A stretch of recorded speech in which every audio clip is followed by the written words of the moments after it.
Сәлем құрметті көрермен. Біз осы уақытқа шейін ғаламның небір ашылмаған құпиялары туралы сөз қозғап келдік. Әйтсе де, жер бетінде қаншама сыры ашылмаған оқиғалар бар. Төрткүл дүние тылсымын бүгінге дейін бүгіп жатыр. Оны жоққа шығара алмаймыз.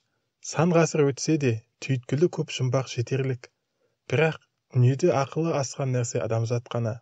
Бірақ ең өркениетті делінген 21 ғасырдың ақыл данагөйлерінің өзі ғасыр қойнауында жатқан құпияны әлі күнге дейін аша алмай әлек. Біз бүгінгі топтамамызда адам өмірінде кездескен құпиясы ашылмаған кейбір оқиғаларды айта кеткенді жөн көрдік.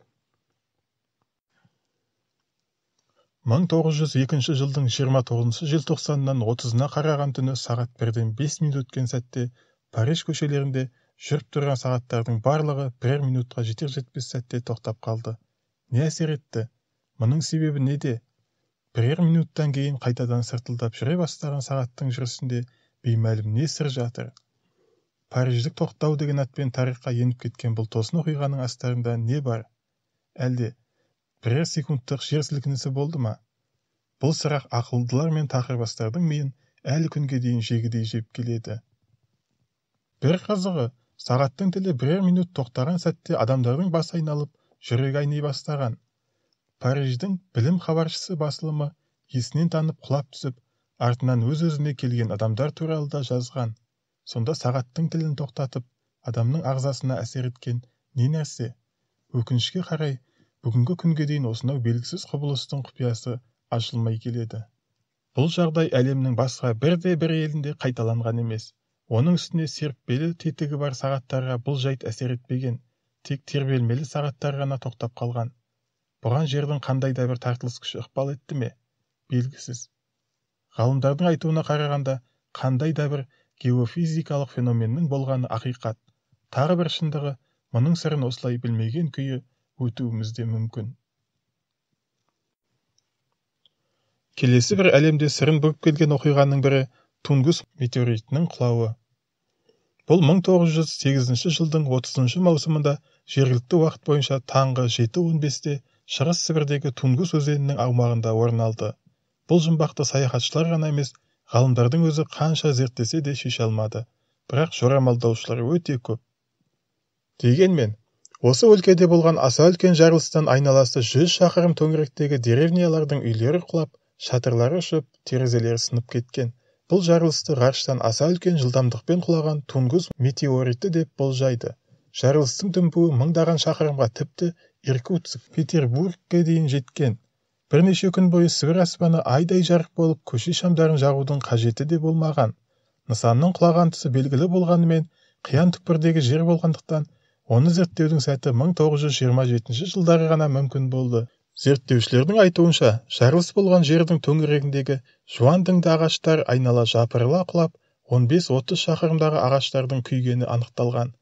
Бірақ аса күшті жарылыстың орнынан не үңірейген шұңқыр немесе аспан денесінің сынығы табылмаған. Сонда ол жерге не құлаған? Метеорит пе әлде басқа нәрсе ме? Метеориттердің құлауы тарихта жиі кездеседі.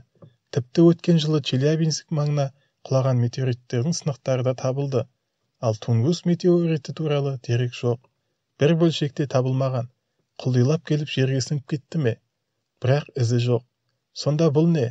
Ғалымдарды бұл мәселе әлі күнге дейін таңғалдырып келеді. Жұмбақ нәрсе ашылмаған күйі қалатында шығар. Тарихқа көз жүгіртсең, ғасыр қалтарысында қалған құпия оқиғалар өте көп. Соның бірі 1911 жылы 14 маусым күні Италияда орын алған.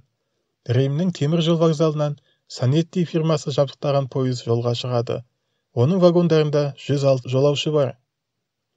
Саяхаттауды мақсат еткендер Италияның бай манаптары пойыз туннельге жақындаған сәтте айран асыр алады. Туннельдің кіреберісі тұманданып кетеді. Әрмен қарай ештеңе көрінбейді. Ұзындығы 1 шақырымға созылған туннельге пойыз кірген сәтте адамдар есінен адаса бастаған. Тек 2 жолаушы ғана шошынып, дереу жерге секіріп үлгерген. Ал пойыз әрі қарай жүріп кеткен.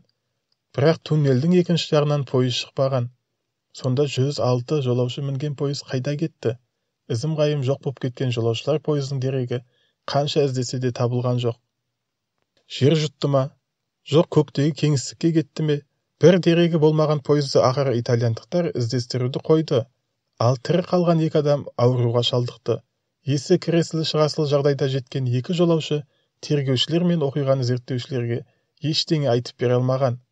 Тек мұрындарына бір улы сұйықтықтың иісі келгенін ғана айтып берген. Тек олар пойыз жүрісін сәл баяулатқан сәтте секіріп үлгерген. Бары осы. Кейіннен тоннелді қанша тексерсе де ізім-ғайым дерек болмаған. Ақыры ештеңе таппаған соң Италия билігі туннелдің 2 жағын таспен қоршап бітеп тастады. Одан кейін ол жерден еш пойыз өткен жоқ. Италия билігі рұқсат етпеген жұмбақ туннелге кейінгі соғыс кезінде әуеден тасталынған бомба түсіп, қызмет етуін мүлде тоқтатты. Ал аман қалған әлгі 2 адам кейін өз-өздеріне келгенімен толыққанды ештеңе айтып бере алмаған. Сөйтіп, өлім туннелі деген атпен қалып кеткен туннелдің жұмбақ сыры тағы да ашылмаған күйде қалды. Ғалымдар 1924 жылы оңтүстік Африканың солтүстік батысындағы Таунга ауылының маңынан адамның таңғаларлық бас сүйегінің қаңқасын тапты. Бірақ Таунга баласының бас сүйегі деген атпен қалған бұл зерттеу ғалымдардың арасында үлкен дау туғызды. Бұл шын мәнінде адам ба? Жоқ. Зерттей келе мамандар осыдан 2,5 миллион жыл бұрынғы баланың бас сүйегі екенін анықтады. Бір топ ғалым бұл маймылдың бас сүйегі дегенде болжам жасады. Ал екіншілері аталған бас сүйек адам типтес тіршілік иелері гуманоидтардікі деп болжам айтты. Ал үшінші топтағы ғалымдар болса тіпті бұл бөгде планеталықтардан жерде қалған белгі деп топшылады. Бірақ баланың бас сүйегі неге жерде көмулі қалған және толық сақталынған? Бөгде планеталықтардың баласы неге жерде қалған? Сауал көп, бірақ нақты жауап жоқ. Тек анықталғаны бас сүйекте жарақаттың ізі бар. Шүйде тұсында соққының ізі қалған. Ұшқыш табақшаға балаларын мінгізіп алып келген бейтаныс жандар жерге қонар тұста қатты соққы алды ма екен? Міне, ғалымдар қанша зерттесе де бүгінге дейін Таунга баласы бас сүйегінің құпиясын аша алмай келеді. Әлемде сырын ішіне бүккен жайттары көп. Бұл соның бірсыпырасы ғана. Бізге белгілісі. Уақыт өте келе ақиқаттың өзі кейінге аңыз болып жетеді. Сондықтан деректің дер шағында өз уақытында ашылғаны жақсы.